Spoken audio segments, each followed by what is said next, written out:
Hello বন্ধু, আপনি অথবা আপনার পরিচিত কেউ কি দীর্ঘদিন বা অল্প সময় ধরে রাতকানার রোগের সমস্যায় ভুগছেন? রাতের বেলা আপনি চলতে পারেন না, কোনো কিছুই দেখতে পারেন না, এ নিয়ে অনেক দুশ্চিন্তায় আছেন। হয়তো অনেক অভিজ্ঞ ডাক্তার দেখিয়েছেন, বিভিন্ন ধরনের ওষুধ সেবন করিয়েছেন এবং অনেক ঘরোয়া পদ্ধতি ব্যবহার করেছেন, কিন্তু আপনার এই রাতকানা রোগ কোনোমতেই নির্মূল করতে পারছেন না। এমতো অবস্থায় আপনার সহ আপনার পরিচিত যে কোনো কারো যত দীর্ঘদিনের পুরাতন বা নতুন এই রাতকানা রোগ অর্থাৎ রাতের বেলায় মোটেও না দেখতে পারার সমস্যা যদি স্থায়ীভাবে হোমিও ওষুধের দ্বারা নির্মূল করতে চান, তাহলে এই ভিডিওটা আপনার জন্য অত্যন্ত প্রয়োজনীয়। আমি এই ভিডিওতে রাতকানা রোগ কী, রাতকানা রোগ হওয়ার কারণ, বিবরণ এবং লক্ষণ সম্পর্কে বিস্তারিত আলোচনা করেছি এবং ভিডিও শেষে আমি যে হোমিওপ্যাথি ওষুধ বলেছি, এই ওষুধ আপনি সহ আপনার পরিচিত যে কোনো ব্যক্তি সেবন করলে যত দীর্ঘদিনের এই রাতকানা রোগে ভোগার সমস্যা হোক না কেন তা স্থায়ীভাবে নির্মূল হয়ে যাবে। তো আপনাকে স্বাগত জানাই টিপস 20 চ্যানেলের পক্ষ থেকে। আমি হোমিওপ্যাথি ডাক্তার পল্লব। প্রথমে বলবো রাতকানা রোগ আসলে কি। রাতকানা রোগ হচ্ছে অল্প আলোতে বা রাতের বেলায় চোখের অভিযোজন শক্তি হ্রাস পাওয়াকেই এই রাতকানা রোগ বলা হয়, যেটিকে ডাক্তারি ভাষায় বলা হয়ে থাকে নাইট ব্লাইন্ডনেস। এই নাইট ব্লাইন্ডনেস অর্থাৎ রাতকানা রোগের সমস্যায় নারী পুরুষ উভয়ই ভুগে থাকে। এই সমস্যা দেখা দিলে অভিজ্ঞ ডাক্তারের শরণাপন্ন হলে ডাক্তার বিভিন্ন ধরনের ভিটামিন, ক্যালসিয়াম বা বিভিন্ন ধরনের ওষুধ দিয়ে থাকে, কিন্তু স্থায়ী কোনো সমাধান হয় না। দীর্ঘদিন যাবৎ এই রাতকানা রোগের সমস্যা চলতে থাকে। এই রাতকানা রোগের কারণে অনেক ব্যক্তির জীবনযাত্রার অনেকটা ব্যাঘাত ঘটে, অর্থাৎ সঠিকভাবে রাতের বেলা কাজকর্ম করা বা চলাফেরাও সম্ভব হয় না। তাই যে সকল ব্যক্তিরা দীর্ঘদিন যাবৎ এই রাতকানার সমস্যায় ভুগছে, তাদের সঠিক হোমিও সুচিকিৎসার লক্ষ্যেই এই ভিডিওটা প্রস্তুত করেছি। এখন আমি বলবো একজন ব্যক্তির এই রাতকানার রোগ হওয়ার কারণ সম্পর্কে। এই রোগ হওয়ার অনেকগুলো কারণ রয়েছে, এর ভিতর আমি প্রধান এবং বিশেষ কারণগুলো সম্পর্কে বলবো। প্রধানত যে কারণ সেটি হলো ভিটামিন এ এর ঘাটতি। ভিটামিন এ এর ঘাটতির কারণে কিন্তু এই রাতকানা রোগের সমস্যা দেখা যায়। এছাড়াও চোখের নার্ভগুলো শুকিয়ে যাওয়ার কারণে এই রাতকানা রোগের সমস্যা দেখা যায়। এছাড়াও চোখে কোনো রকম কোনো আঘাত লাগলে তার পরবর্তীতে এসেও কিন্তু এই রাতকানা রোগের সমস্যা দেখা দিতে পারে। অনেক সময় দীর্ঘদিন যাবৎ কোনো রোগ ব্যাধি অসুখ বিসুখ হলে তার পরবর্তীতে এসেও এই রাতকানা রোগের সমস্যা দেখা দিতে পারে।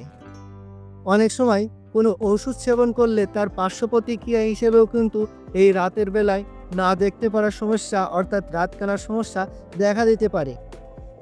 যে সকল ব্যক্তিরা দীর্ঘদিন যাবৎ এই রাতকানা রোগের সমস্যায় ভুগছে, তাদের শরীরে কিন্তু অনেকগুলো লক্ষণ এবং উপসর্গ অনুভব হয়ে থাকে। হোমিওপ্যাথি ওষুধ সর্বদা লক্ষণ এবং উপসর্গের ওষুধ, তাই লক্ষণ এবং উপসর্গগুলো বিবেচনা করেই ওষুধ সেবন করতে হয়। তবে বিভিন্ন ডাক্তার দেখা যায় যে বিভিন্ন লক্ষণের উপর ভিত্তি করে বিভিন্ন ধরনের ওষুধ খেতে বলে, কিন্তু এই জাতীয় লক্ষণ মিলিয়ে ওষুধ সেবন করা কিন্তু একজন সাধারণ মানুষের পক্ষে খুবই কষ্টসাধ্য।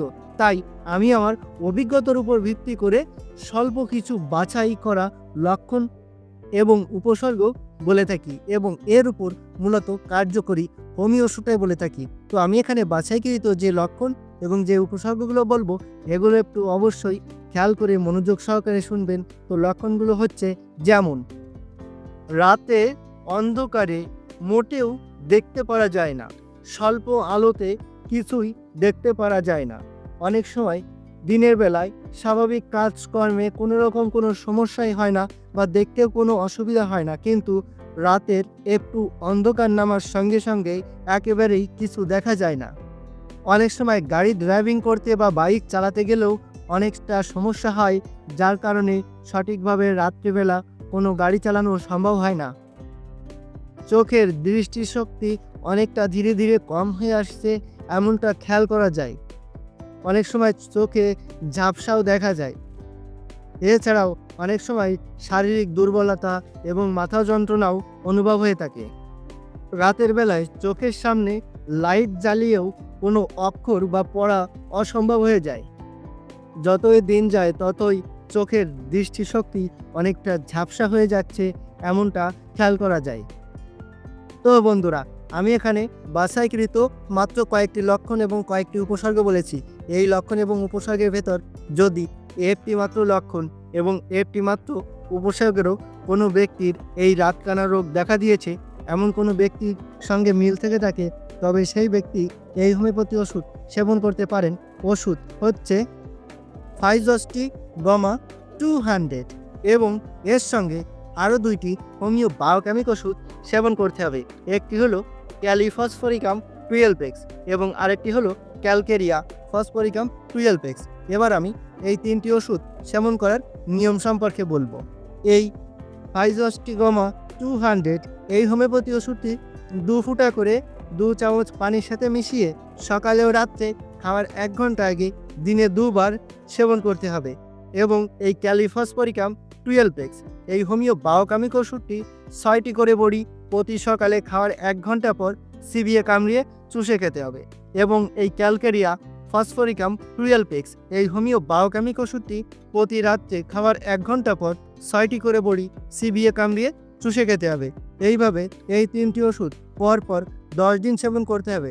10 দিন সেবন করে 3 দিন বন্ধ রেখে পরবর্তীতে আবার 10 দিন সেবন করতে হবে। পরবর্তীতে আবার 3 দিন বন্ধ রেখে আবার 10 দিন সেবন করতে হবে। এইভাবে এই তিনটি ওষুধ কন্টিনিউ রেগুলার 2 মাস প্লাস সেবন করতে হবে। তাহলে যে কোনো ব্যক্তিরই যে কোনো কারণের সমন্বয়ে যত দীর্ঘদিন ধরে বা নতুন করে এই রাতকানা রোগের সমস্যা দেখা দিক না কেন, তাই স্থায়ীভাবে আজীবনের জন্য নির্মূল হয়ে যাবে। তবে এই ওষুধ তিনটি অবশ্যই আপনি আপনার নিকটস্থ কোনো হোমিওপ্যাথি দোকান থেকে অবশ্যই ভালো কোনো কোম্পানির ওষুধ কিনে নেবেন। ওষুধ তিনটি সেবন করা ছাড়াও কোনো রকম কোনো মতামত বা প্রশ্ন থাকলে অবশ্যই কমেন্ট বক্সে লিখে জানাবেন। আর আপনাদের যে কোনো ধরনের চিকিৎসা গ্রহণের প্রয়োজন হলে আমার সাথে সরাসরি কথা বলবেন। আমার ফোন নাম্বার, হোয়াটসঅ্যাপ নাম্বার এবং ইমো নাম্বার এখানে দেওয়া আছে। প্রয়োজনে আমার সাথে সরাসরি কথা বলবেন। আর ভিডিওটি যদি ভালো লেগে থাকে তাহলে কষ্ট করে একটা লাইক দিবেন আর চ্যানেলটি সাবস্ক্রাইব করে সাথেই থাকবেন। ভালো থাকবেন, সুস্থ থাকবেন। ধন্যবাদ।